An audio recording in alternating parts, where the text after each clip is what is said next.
So with that, we'll open it up for a question and answer. Jeff Barker. Thanks. Yeah, Jeff Barker with the Baltimore Sun. This is for one of the Maryland people. I wanted to ask, when was the first approach made by the Big Ten? When did this start? And also, who had the final authority for approving Maryland's decision here? Was it the Chancellor's office, or was it the Board of Regents, in fact, who has the final authority to approve this move? Well, working backwards, there was extensive conversation and eventually a vote by the Board of Regents. And that vote, as you have heard, was overwhelmingly in support of endorsing our application. So yes, I've been in very close contact with the Chancellor throughout the entire process. And it takes two people to dance. We had some conversations, and I can be very honest, when we first had those conversations, we were not thinking of moving. There was no reason for us to move. But as those conversations proceeded, then we began to see perspectives and value about joining. And then finally, I think within the past 2 or 3 weeks, maybe just the past 2 weeks, that's when all the conversations really began in earnest. I'm sorry, with Mike in the back there, please.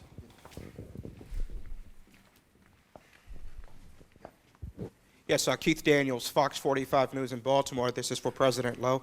Mr. President, I know you touched on it briefly, but again, can you revisit this point of what about some of those opponents who say, especially the students, who say leaving the ACC, these are their words, we spoke to them earlier, shows no loyalty or no concern about tradition. They go on to say it's not all about money. How do you respond to that?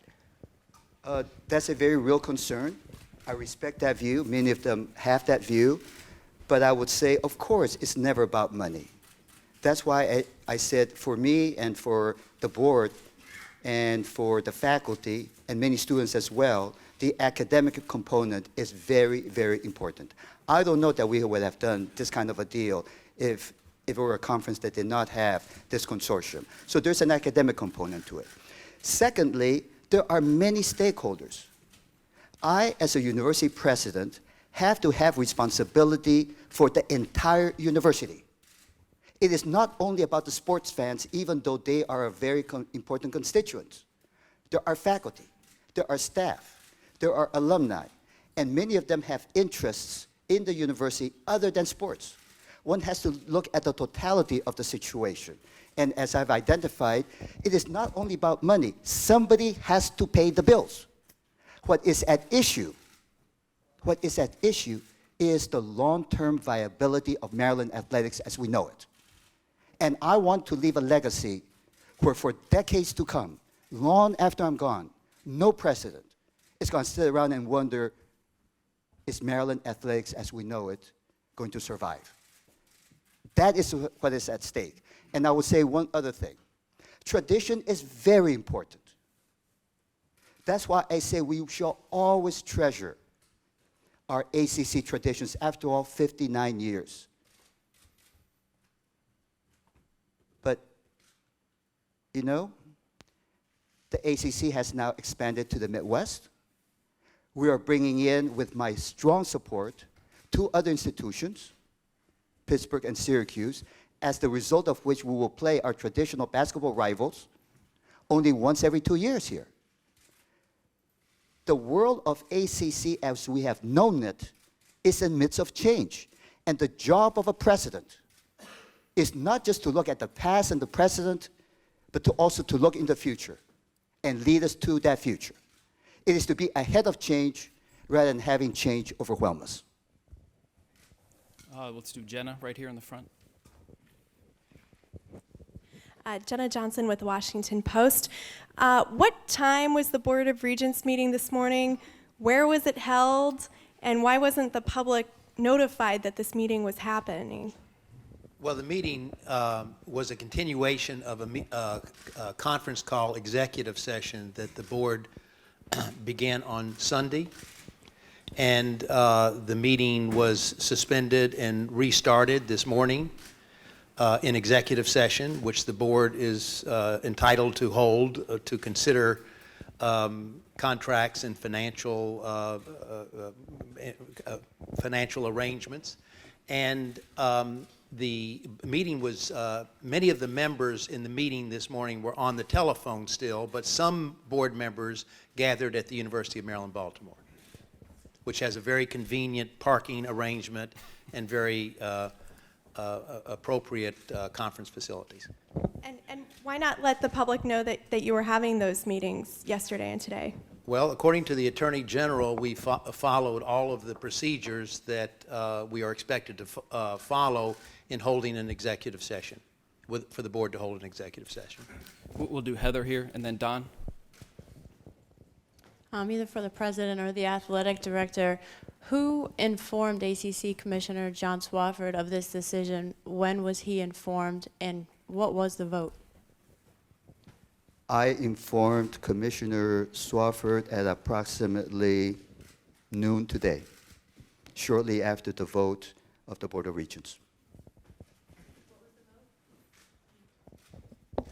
I don't have the tally, but it was overwhelming, like 90%. Don. Don Markus from the Baltimore Sun. Dr. Lowe, you have stated in the past that you questioned whether the exit fee was enforceable. Will you plan to challenge that in terms of paying that $50 million exit fee? And if you do, how is that going to play out in terms of how Maryland will be able to afford that? The exit sum, and I use the word sum, which is a neutral term rather than fee or penalty. The exit sum of $50 million is, of course, a very large sum. But I said that we have an arrangement under our membership that will assure the future of Maryland athletics for decades to come. And as we crunch those numbers, we are able to deal with this issue. Now, insofar as the exact amount of that sum, that is something that we will discuss in private with the ACC. That is something that we will discuss with their team and our team. Yeah, right there in the middle aisle, Jody.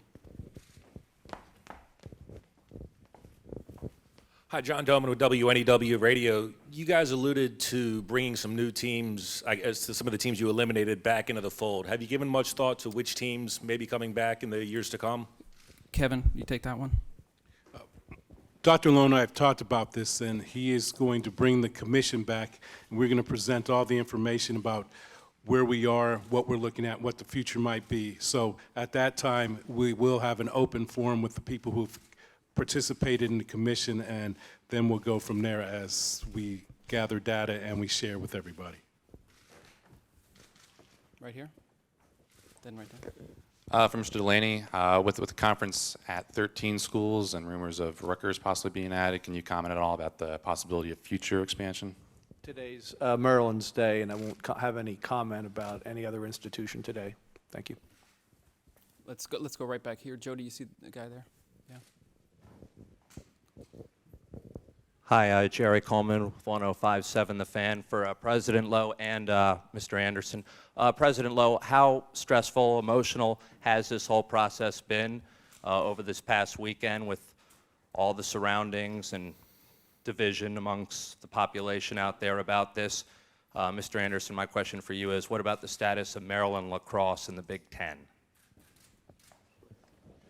The Commissioner and I have already discussed this, and that we're looking at several opportunities that we will put on the table for both our men and women. They're both positive, but we want to sit down and look at all the options before we commit. One thing that I did do is I discussed with both coaches that we do have several plans that we could put in place and what's going to be best for our program. The Commissioner and I agreed that we'll move forward and discuss. With regard to the first part of your question, this decision is a very, very big decision that impacts not just athletics, but academics and finances and the future of the university. And surely there's nothing more exciting than to help shape the future of this university. Okay, we got one in the back here, yeah? Yeah, two questions. Name and affiliation, please. Tracy Wilkins in BC4 Washington. The first question is about the football team competing in the Big Ten. Are there any concerns about that? And, well, let me just start with that question. Kevin. Coach Etzel and I have talked about this, and that we believe that with the recruiting and the improvement on the team, and will continue to improve, that we will take on the Big Ten, and we feel that we will be very competitive.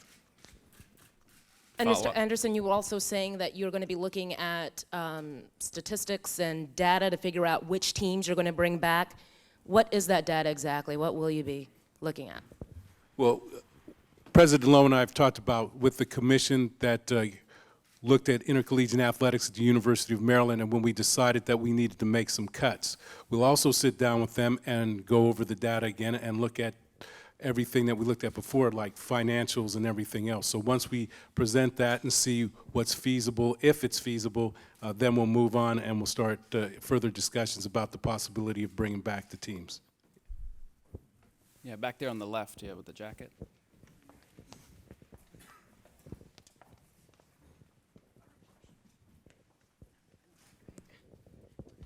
Lowell Melser from WBALTV. Just a very quick question about the $50 million. Did the university vote no on that because they knew that this was in the works and this was going to happen?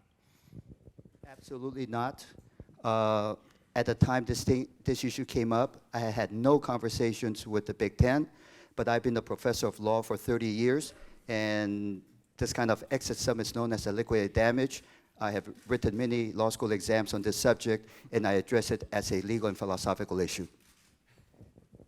Yeah, right next to you. Yeah, go ahead. Thank you. I'm Bruce DePoit from News Channel 8, class of 1984.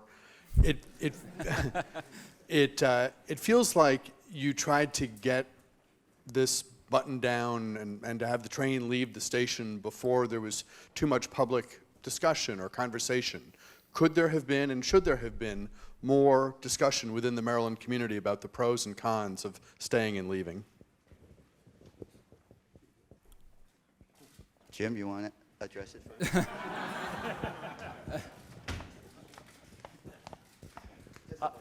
Yeah, the process is an interesting one. As you know, not only the major conferences, but probably 20 or 30. I think there are only 2 conferences that haven't experienced change of membership in the last decade. I think one is the Ivy Group, the other may be the MEAC.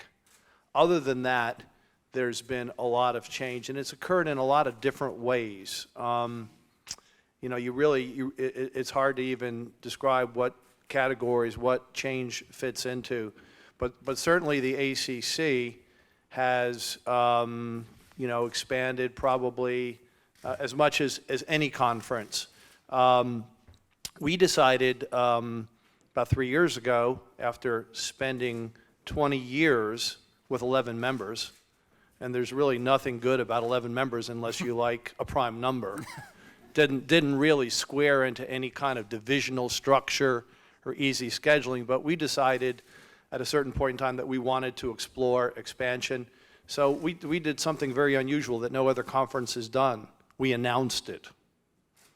And we spent 6 months, you know, working with different institutions in a private way. Every one of them understood that the ability to navigate, to discuss, to do due diligence, and to really, it was impossible to do. Now, we put ourselves in jeopardy because we were upfront and transparent about it. And the speculation that occurred on a half dozen to a dozen campuses throughout the country was unnerving for them. It upset their membership, and it was almost, it was beautifully transparent and it was beautifully dysfunctional at the same time. We were unable to get to a conclusion. Every day, every talk show, every radio show, every pundit was speculating and delivering news as if it was a fait accompli. All of it was wrong. It was all wrong. So I'm confident that each institution has its own methodology. We work with the leadership. We understand going into it what the processes are, whether it's a board of trustees, a chancellor, a president, coaching staffs, and we rely on them to deal with their publics. But I will tell you this, in this case, we were there at 12 quite happy, but change kept happening. Conferences were outside the region over and over and over again. In the case of the Big Ten, you know, we've had a good history, 117 years of it. Sometimes our teams are modest, sometimes they're good, sometimes they're great. Our universities are always great, and they're powered by support, by great demographics, by great institutions that they're surrounded by. So for us, we looked at Maryland when the opportunity arose as being in a contiguous area, flagship institution, commitment to excellence, and we thought, given what had happened around the country, that this was a natural response, and if they were interested in us, we were certainly interested in them. Absolutely. I wanted to give him an opportunity to respond first in terms of setting the larger context.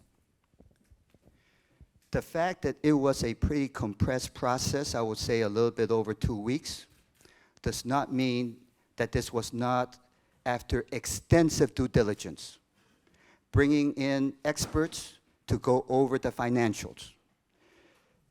We had conversations with a limited number, 20, very, very senior people, stakeholders at this university. State officials, elected state officials from at the very top. Major donors. We involve at least a couple of students. Of course, the regents. So we touched base with a number of people that represented a broad spectrum of our stakeholders. Leadership, especially on controversial issues, cannot be exercised in the public limelight. Leadership is not by having plebiscitary governance. It's not by putting your finger up and seeing which way the wind blows. It is about doing what is best for the university over the long haul, consulting with people, praying about it, doing due diligence, seeking expert advice, consulting with the Board of Regents, consulting with the Board of Trustees, and then finally one makes a decision. Somebody asked how intense it was. It is suffice to say that I have not had much sleep over the past 2.5 weeks because it has been a very, very intense process. Let me just conclude also by saying, because it just reminded me of what Lyndon Johnson once said. It is easy to do the right thing. It is hard to know what is the right thing to do. I came to the conclusion that this is the right thing to do after extensive consultation and analysis. Comcast Sportsnet, Joe, right there. Rob Carlin with Comcast Sportsnet. This is for Kevin. Much like students, the coaches came here to coach in ACC basketball, ACC soccer, lacrosse, football. Was there any sort of shock when you went to them and said, we're moving to the Big Ten, which is a great conference, but it's still not the ACC? Yes. I talked to many of the coaches, and at first it was like going through all of the process of grieving. And so then we talked about it, and then at the end of the day, when we sat down and we looked at the Big Ten and the ACC and what it means to be a new partner with the Big Ten, that everybody agreed that this is the best way to move our program forward. Yeah, right there. Jim, just how long has Maryland been on the Big Ten's radar, even if this just came together in the last couple of weeks? Yeah. You know, when we, I guess it was maybe 3 years ago, I don't have the precise date, we went through a process of looking about expanding to 12. When we did that, we also looked at models 14 and models with 16. And while we never had direct conversations with them, we recognized that if we were going to be outside of our region, that obviously schools like Maryland, major research institutions in areas rich with demographics. But we ended up concluding at the time that Nebraska was the right fit in many ways. But I think we then explored collaborations with the Pac-12. We thought that that was a way perhaps to expand without expanding. that fell through. They weren't able to accommodate. And what was continuing to happen was, whether it was in Texas or Missouri or Pennsylvania or Indiana or New York or Massachusetts or Utah or Colorado, conferences were getting out of their natural geographic boundaries. And that's no indictment, that's just a statement of fact with respect to what has happened in intercollegiate athletics. We're fortunate that in adjacent contiguous states exist great universities that match the mission of our schools and allowed us at least to explore these possibilities. So the only thing I would say that has been constant is the change around the country. It's been written about a great deal. In both cases, whether one was public or one was more private, I think the first one, we probably created more problems than we could have ever considered by announcing the fact we were going to look at this over a 6 to 18-month period. It created all sorts of chaos for institutions, and many people called us and said, please don't do that again, because you may end up with one institution, but you unnerve 30, and you unnerve 5 conferences. And so we thought that the second time around, we would be more delicate about it, and if it happened, it happened, and if it didn't happen, it didn't happen.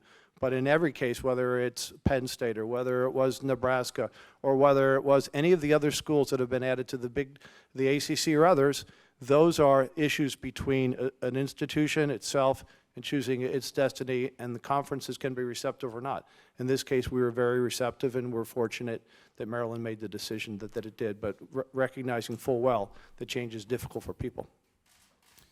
We have a 4 p.m. teleconference, so we have time for maybe 1 or 2 more questions here. 1 or 2. Yeah, right here. Dave Owens from Channel 9. For Kevin, Mr. Anderson, obviously there have been some alumni who have come out today critical of the move. As you talk to those alumni, what's your message to them? And do you think that will be one of the toughest jobs that you have now moving forward, to convince them that this is the right thing to do at the right time? Well, over the last 2 years, I've had many conversations that have been difficult in one way or fashion. Sure. But, we talk about why are we doing this, and we talk about the why. We just put out a strategic plan, and it's because of the student-athlete experience, and that we're trying to give our student-athletes the best experience. And so making this decision, we feel that this is going to give all our student-athletes the best experience possible. And as I talked about it up at the podium, the one thing that I know that this will do, that it will put us in financial stabilities where we will never have to go and sit up in front of a team and tell them that we're going to discontinue their sport. So what we understand also is that tradition and history, well, we're looking at this thing called college athletics is evolving each and every day, and that the tradition and what the ACC, the Big Ten, and everybody else was 10, 20 years ago is no longer the same. So the thing that we have in our hearts with the University of Maryland, that will always have that University of Maryland experience. And I think that's where we start with the tradition and the historical value of this. Comcast again, right there, Jody. Thank you. Rob Carlin again from Comcast Sportsnet. Dr. Lowe, if one of these students that you had to look in the face and say we're discontinuing your sport walks in and says, wait, there was no money to discontinue, to run my sport, but you can pay maybe $50 million to move conferences, what do you say to them? I would say 2 things. We would not have entered into disagreement unless we had a plan and agreement that will ensure the future of Maryland athletics for decades to come. And that insurance does include bringing back teams, financially speaking, now which teams, that's up to the athletic director, and also a process, a fair, open process for making that decision. And it takes into account the exit amount. I will also say one other thing, since you asked about the students. I hope I have it.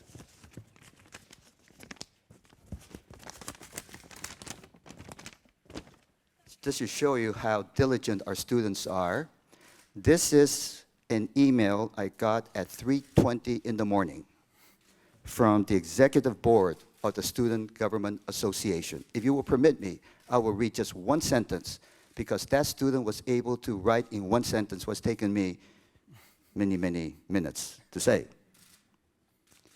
Although we mourn the traditions that would inevitably be lost, joining the Big Ten would fundamentally transform our university for the better.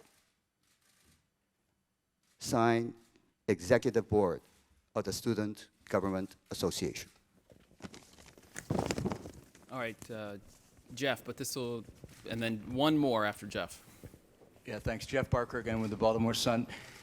Kevin, is there any possible negotiation in the period in which Maryland will leave the ACC, or is that definitely July 2014? And is there any awkwardness in remaining with the ACC when, in fact, everyone knows that Maryland is going to be going to the Big Ten?